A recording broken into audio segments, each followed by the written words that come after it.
Hi, this is Janine, your Intercultural Creativity keynote speaker. I'm coming at you today on the grounds of Ohio State University in front of the Jesse Owens Memorial Stadium. Now, this is a special place for me. I grew up in track and field. It was where I found my place, my heart, my passion, my identity, really a big part of my identity.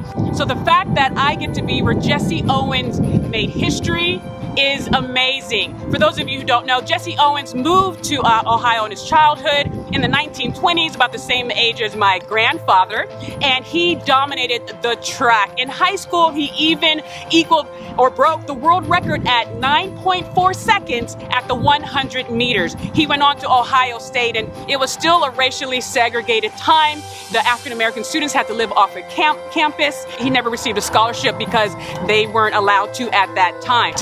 He just kept going, he kept working, and he knew that his quote was, "On the track, there's no black and white, there's just fast and slow, so let's go." And he really used his athleticism to communicate equality and connection and intercultural creativity. This hits home at the 1936 Olympics.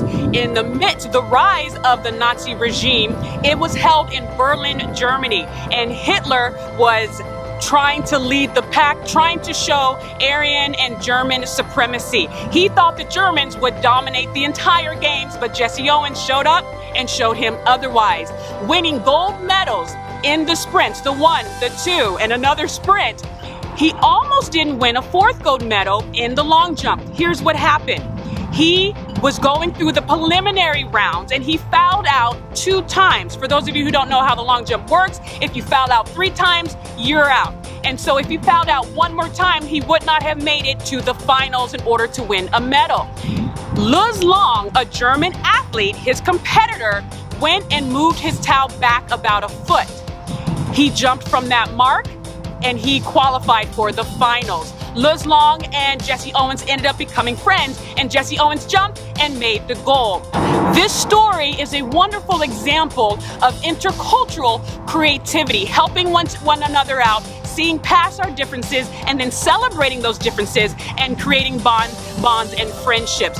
There's an amazing story on Netflix about the Jesse Owens journey, and Luz Long is featured in there. Sadly, Luz Long did die in the war, the Second World War that Germany launched against the world, and he died young. But Jesse Owens died around 1980, 1981, and this is the Buckeye campus. These are the Buckeyes, and this is the Buckeye State.